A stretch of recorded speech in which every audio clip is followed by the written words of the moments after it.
Assalamualaikum warahmatullahi wabarakatuh. Bismillah, alhamdulillah, wassalatu wassalamu ala rasulillah wa ala alihi wa sahbihi wa mawala amma ba'du. Sahabat, cinta keluarga yang dirahmati oleh Allah, atas karunia nikmat yang Allah anugerahkan kepada kita, kita bersyukur kembali bersilaturahim di media yang kita cintai ini, dalam tema haji dan inti ajaran Islam. Ibadah haji sesungguhnya mengungkapkan, mengajarkan tentang inti ajaran Islam, yaitu mempersatukan pengabdian dan mempersatukan umat. Kita bisa membayangkan, kita bisa memotret betapa dahsyatnya jutaan kaum muslimin di berbagai wilayah di muka bumi ini melakukan ibadah yang sama, menghadap kiblat yang sama, tata cara yang sama, bahkan bacaan yang sama. Pada saat haji, ratusan ribu kaum muslimin wukuf di Arafah, dan kita pun melakukan hal yang sama, mengendalikan diri lewat puasa Arafah di tempat kita masing-masing. Ketika mereka bergerak dari Arafah, Muzdalifah, kemudian menuju Mina, gema takbir pun berkumandang di kemah-kemah Mina, di bukit-bukit Mina, dan kita pun menggemakan takbir yang sama di masjid, di musola, di rumah kita dengan takbir yang sama. Inilah kesatuan ibadah yang dibangun oleh ajaran Islam. Dari kesatuan ibadah ini kita penuh harap terbentuk kesatuan umat.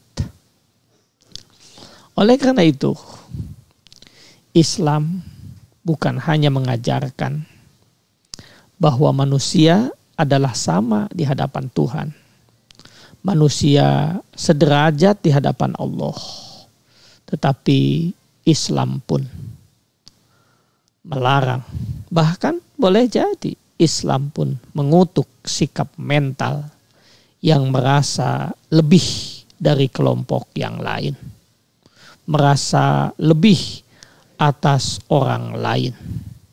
Oleh karena itu, mereka yang merasa memiliki rasa lebih dari yang lain, entah itu kecantikan, entah itu karena keturunan, entah itu karena kekuasaan, di dalam Islam sikap mental seperti itu masuk kategori takabur. Dan takabur adalah sikap mental yang diharamkan dalam ajaran Islam. Oleh karena itu, pada suatu waktu Rasulullah SAW menegur Abu Dar Al-Ghifari yang bertengkar dengan Bilal. Dan ketika itu Abu Dar mengatakan kepada Bilal, "Wahai anak dari perempuan hitam." Kemudian Rasulullah SAW menepuk bahu Abu Dar seraya berkata, terlalu engkau wahai Abu Dar." Rasul mengatakan, tidak ada kelebihan orang kulit putih atas orang kulit hitam kecuali karena amal solehnya. Sahabat, cinta keluarga yang dirahmati oleh Allah, mendengar teguran Nabi Shallallahu Alaihi Wasallam, maka Abu Dar pun segera menjatuhkan dirinya ke tanah. Diratakannya pipinya dengan debu dan dia minta kepada Bilal untuk menginjakkan kakinya di atas kepalanya sebagai tebusan atas kesombongannya. Karena Abu Dar tahu bahwa di dalam ajaran Islam menyombongkan diri karena keturunan, karena warna kulit, karena status sosial adalah dosa besar. Dan sejak saat itu Abu Dar radhiyallahu an menjadi orang yang sangat rendah hati. Beliau sering tampil mengikuti kehidupan orang-orang miskin. Dan Abu Dar pun seringkali hadir mewakili orang-orang miskin. Ketika Abu Dar mengetahui ada sahabatnya yang membangun rumah yang bagus dan mewah pada zamannya, kemudian Abu Dar mengatakan, memberikan peringatan, mengatakan kepada sahabatnya itu, engkau angkut bata-bata ini di atas tengkuk orang-orang miskin. Abu Dar ingin mengajarkan kepada kita bahwasanya kita menjadi kaya, kita menjadi mapan, kita menjadi terhormat, kita menjadi dihargai banyak orang karena bantuan orang-orang miskin. Oleh karena itu, Abu Dar pun ingin mengajarkan kepada kita, maka sepantasnya lah setiap kita memberikan penghargaan, memberikan penghormatan, memberikan kesempatan kepada orang-orang miskin yang telah banyak membantu kita, orang-orang yang kurang mampu yang telah memberikan banyak bantuan kepada kita. Sahabat dan pendengar yang dirahmati oleh Allah, sikap kebersamaan, sikap persamaan setelah Rasulullah Shallallahu Alaihi Wasallam wafat, maka asas persamaan dan keadilan seperti ini terus dilanjutkan oleh para sahabatnya. Suatu hari seorang rakyat kecil, mungkin kita menyebutnya hina, berangkat dari Mesir menuju Madinah. Tidak bisa dibayangkan berapa lama dan berapa jauh jarak yang ditempuh oleh orang miskin ini hanya untuk mengadukan penderitaannya kepada Khalifah Umar bin Khattab radhiyallahu an. Setelah orang kecil, rakyat kecil dari Mesir ini sampai di Madinah, ia mengatakan, "Ya Amirul Mukminin, suatu hari aku bertanding menunggang kuda dengan anaknya Amr bin As, gubernur Mesir waktu itu. Dia bertanding denganku. Kemudian ia memukulku dengan cambuknya dan menyombongkan diri. Aku adalah anak orang mulia." Apa yang dilakukan? Mendapat berita ini, gubernur Mesir pun merasa takut. Jangan sampai kejadian ini sampai kepada Umar bin Khattab. Kemudian Amr bin As pun menangkap rakyat kecil ini dan memenjarakannya. Kemudian aku bisa lolos dan hari ini melapor kepadamu. Apa reaksi Umar radhiyallahu an terhadap laporan orang kecil ini?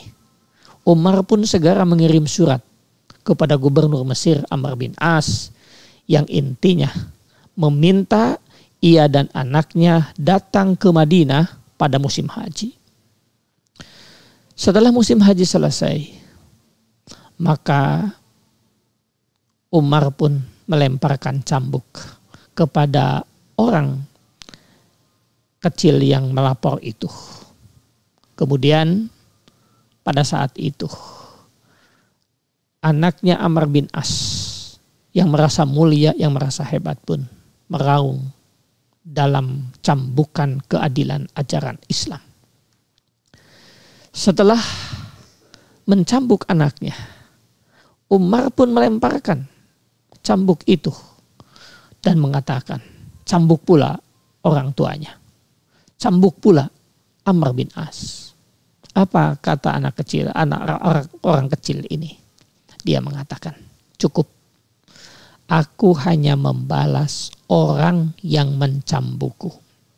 Cukup, aku hanya membalas orang yang telah menghinaku. Sahabat cinta keluarga yang dirahmati oleh Allah. Begitu hebatnya ajaran Islam memberikan pesan kepada kita tentang kesamaan posisi kita di hadapan Allah, di hadapan ajaran Islam. Ketika itu Umar berkata kepada Amr bin As suatu perkataan yang baru dikenal di Eropa pada saat peristiwa revolusi Prancis dan dikenal di Amerika ketika deklarasi kemerdekaan. Apa kata Umar? Wahai Amr bin As, mengapa engkau perbudak? Padahal ia dilahirkan dalam keadaan merdeka. Mengapa engkau perlakukan seperti ini? Padahal dia memiliki kebebasan yang sama dengan semua orang. Sahabat cinta keluarga yang dirahmati oleh Allah. Inilah pentingnya setiap kita mengajarkan tauhidullah. Inilah pesan yang disampaikan oleh Rasulullah Sallallahu Alaihi Wasallam. Bagi siapapun kita yang memiliki kesempatan untuk berhaji, tapi kita tidak mau untuk berhaji, padahal tidak ada alasan, tidak sakit, kesempatan ada, perjalanan meyakinkan dan aman perjalanan kita, tidak mau haji. Kata Rasul, maka hanya 2 pintu kematiannya, mati Yahudi dan mati Nasrani. Saat ini sebagai bentuk kecintaan kita kepada anak-anak kita dan keturunan kita, maka pastikan kita dan keluarga kita benar-benar bisa melaksanakan haji, memahami filosofi haji, mengamalkan amalan haji. Tiada lain adalah karena haji mengajarkan inti ajaran Islam, yaitu tauhidul ibadah, persatuan dalam ibadah dan persatuan ummah.